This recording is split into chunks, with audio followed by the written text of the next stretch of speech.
একটা ম্যাচও জিততে পারবে না কলকাতা, শাহরুখ খানকে অভিশাপ দিল মোস্তাফিজুর রহমান।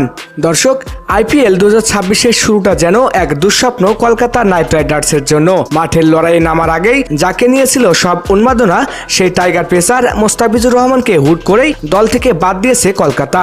আর এরপরেই যেন ভাগ্যদেবী মুখ ফিরিয়ে নিয়েছেন শাহরুখ খানের দলের উপর থেকে। টানা 2 ম্যাচ হেরে পয়েন্ট টেবিলের তলানিতে এখন নাইটরা। ভক্তদের মনে এখন একটাই প্রশ্ন, মোস্তাফিজকে বাদ দেওয়াটাই কি কাল হলো কলকাতার জন্য? এটি কি কেবলই ব্যর্থতা, নাকি মোস্তাফিজের কোনো নীরব দীর্ঘশ্বাস? আইপিএল 2026-এর মেগা নিলামে 9 কোটি 20 লাখ রুপির চড়া দামে মোস্তাফিজুর রহমানকে দলে ভিড়িয়েছিল কলকাতা নাইট রাইডার্স। বাংলাদেশি সমর্থকদের মনে আশা জেগেছিল এবার হয়তো ইডেনে দেখা যাবে ফিজ ম্যাজিক। কিন্তু আসর শুরুর আগেই দৃশ্যপট বদলে যায়।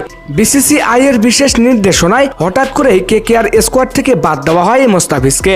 রাজনৈতিক অস্থিরতা কিংবা কূটনৈতিক কারণ, অজুহাত যাই হোক না কেন, মোস্তাফিজের মতো একজন ম্যাচ উইনারকে হারানো যে কত বড় ধাক্কা ছিল তা এখন হারে হারে টের পাচ্ছে কলকাতা নাইট রাইডার্স।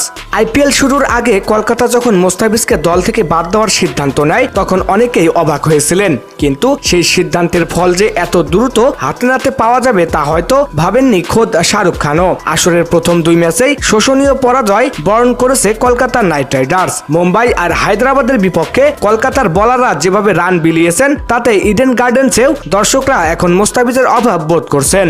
অথচ ঠিক এই সময়ে পাকিস্তানের মাটিতে আগুন ঝরাচ্ছেন হাফিজ। পিএসএলে নিজের বিধ্বংসী কাটার আর ইয়র্কারে বিশ্বের বাঘা বাঘা ব্যাটারদের নাচিয়ে ছাড়ছেন তিনি। টুর্নামেন্টের সর্বোচ্চ উইকেট শিকারীর দৌড়ে থাকা মোস্তাফিজ যেভাবে ডেড ওভারে রান আটকে ম্যাচ জেতাচ্ছেন তাতে স্পষ্ট যে তিনি এখন ক্যারিয়ারের সেরা ফর্মে আছেন। পিএসএলে তার এমন পারফরমেন্স দেখার পর কেকেআর সমর্থকদের ক্ষোভ এখন আকাশচুম্বী। এদিকে সামাজিক যোগাযোগ মাধ্যমে ছড়িয়ে পড়েছে এক চাঞ্চল্যকর খবর। ভক্তদের দাবি, ফর্মের তুঙ্গে থাকা সত্ত্বেও মোস্তাফিজকে রাজনীতি কিংবা অন্য অজুহাতে আইপিএল খেলতে না দেওয়াটা ছিল চরম অন্যায়। অনেক বাংলাদেশি সমর্থক সরাসরি বলছেন, যাকে প্রয়োজন ছিল তাকেই অপমান করে সরিয়ে দেওয়া হয়েছে। মোস্তাফিজের এই নীরব অপমান এখন কেকেআর এর জন্য অভিশাপ হয়ে দাঁড়িয়েছে।